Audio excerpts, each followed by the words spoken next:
now come to the last episode of this sequence regarding the tips for the interview for the civil services examination. And we also have come to the last stage of the interview. As we advance in the interview and encounter the questions of the interviewing board, we come to the last member of the interviewing board, and we know that we are moving towards the end of the interview. And after the last member completes his set of questions, please do not get up and walk. I wish to underline this because people often tend to believe that once the questioning by all the members of the interviewing board is over, they can just get up and walk. That's not the way an interview is conducted. It is for the chairman, the chairperson, to decide when the interview will get over. So based on the questions and the answers that have transpired during the interview, it's possible that the chairperson may have a couple of questions at the end of the interview. So please give room for that. And after the chairperson gives you the signal that you can leave, then you will have to get up, in a way greet the chairperson in whatever way you think is suitable, is fit. Either you may say, "Thank you, sir," "Thank you, madam," or you may say, well, with a gesture of your hand that you can gesture with a namaste, or you can just get up and bow your head and leave. Whatever suits you and whatever you think is appropriate at that point of time, you can follow that.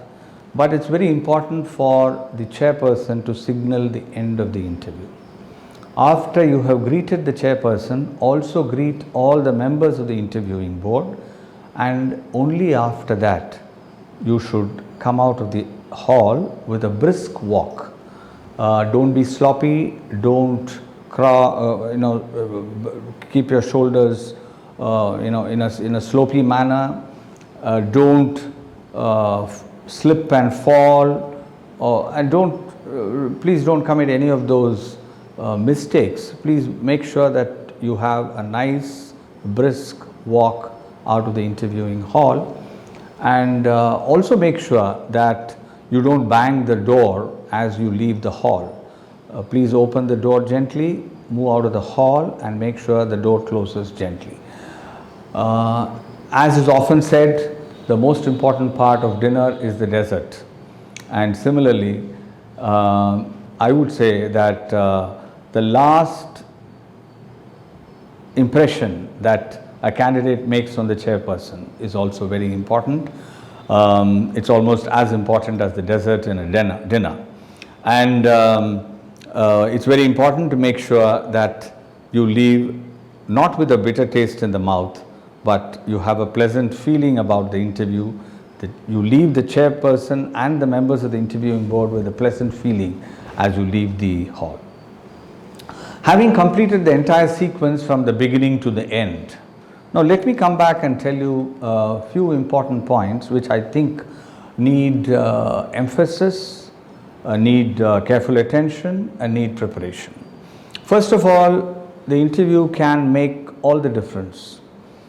From a set of about 5 lakh candidates, you have come down to a set of about 12,000 candidates after the preliminary examination. After the main examination, they have brought down the number from about 12,000 to about 2,000 or 2,500, and then you are going to have the final selection of about 700 to 1,000 candidates. So the interview can make a very substantial difference to your selection, A, to your selection, and B, to the service which you are selected for. So please prepare for the interview.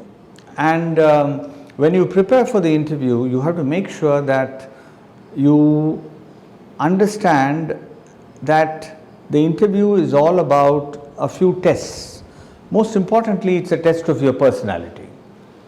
And what is a test of personality? It's a test of whether you are able to answer questions after understanding what the question is. So whether are you able to grasp the question and give an appropriate answer. Secondly, are you quick-witted and alert? Are you sharp? Thirdly, are you reasonably knowledgeable? When I say reasonably knowledgeable, I mean it's not as if the interviewing board expects you to answer all the questions that they ask. But the interviewing board definitely has reason to believe that you would be fairly comfortable with questions relating to the subject of your option, and also questions relating to current events and basic questions about the nation, the economy, the political climate and the social fabric and so on. Please remember that the members of the interviewing board are all persons of eminence, persons who have proved their mettle in public life, and persons who have enormous experience. Most of the questions which come up at the interviewing board will be those related to what they have seen in their day-to-day lives. And therefore, don't try to give answer which you think will convince the interviewing member, and though you're not factually, you're not sure about whether the answer is right or wrong. It's better not to indulge in too much of guesswork.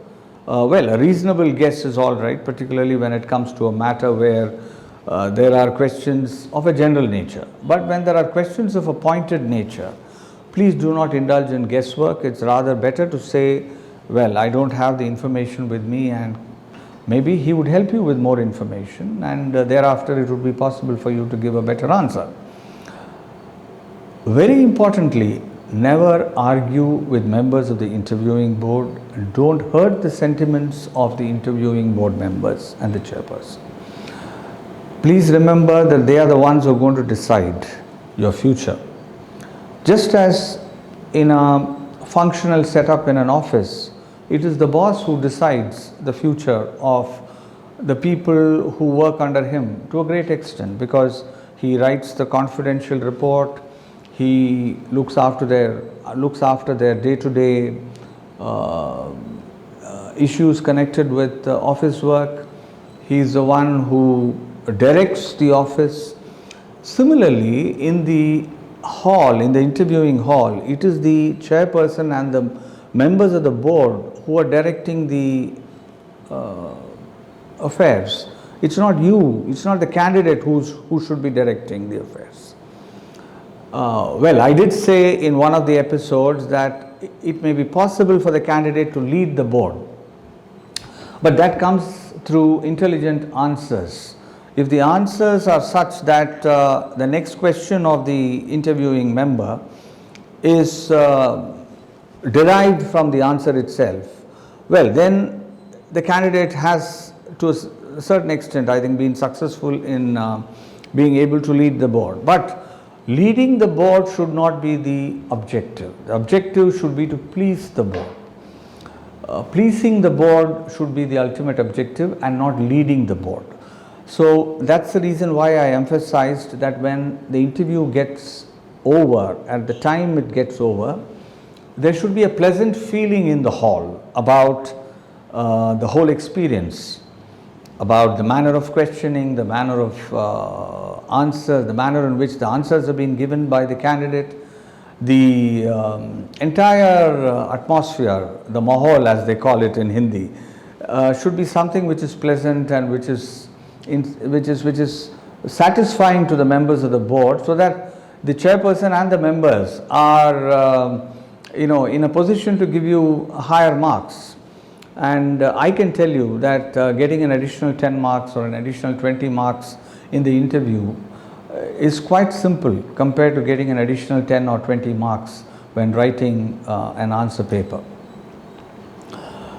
Most importantly, candidates have lost marks not because they have not given answers to questions, but because they have given wrong answers to questions answers have been given in a manner so as to display an element of bias, a huge element of bias.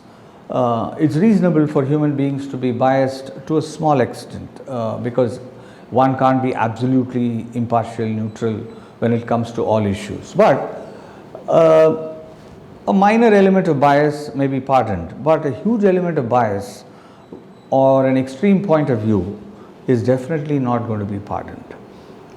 So it's very important to make sure that the answers are balanced, they are courteous, and they relate to the question that has been asked, and there is no attempt at beating about the bush. The interview as a whole fetches 275 marks in the examination, and it may be quite easy to get about 230 to 240 marks at the, if one looks at the highest score in the interview. Earlier I remember that when the total marks were about 250, there were candidates who scored 225 approximate, 225, 230.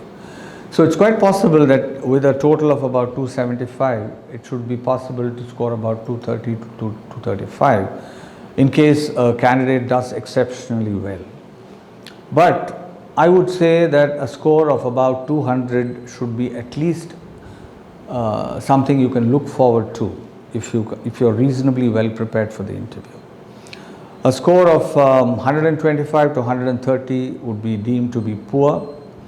A score of about, say, 150 would be average. A score of about 175 would be good. I would say a score of at least 200 should be attempted. I would say that it should be attempted to be scored so that the candidate is able to make all the difference and make sure that he or she gets selected in the examination.